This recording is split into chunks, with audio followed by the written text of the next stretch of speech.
हरे कृष्णा बाबुरे जीवन रे सफल हेबा पाई हेले आमको केतेटा त्याग करने को पड़िबो। त्याग हला कौन? प्रथमे आलस्य त्याग करने को पड़े।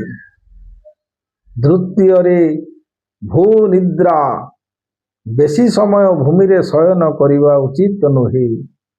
कारण ब्रह्म मुहूर्त स्नान न करि पारिले मध्य आपण माने 5टा 6टा मध्यरे उठी ऋषि मुनि स्नान न करि पारिले मध्य मानव स्नान होउची 6टा रु 8टा मध्यरे होउची मानव स्नान।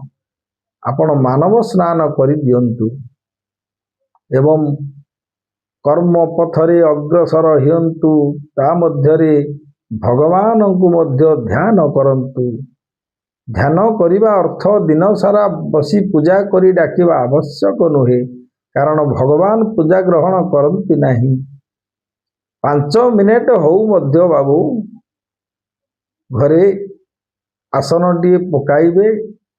आसन उपरे पद्मासन रे बसी भगवानंकर नाम को जेतिकी पारिबे आपण 21 थर हो किबा 108 थर आपण जेतिकी पारिबे ध्यान करी निजर कर्म पथ को जिबे। देखिबे आपणकर कर्म पथटी सुफल हेबो एवं जीवनटी मंगलमय होई जीवो। हरे कृष्ण।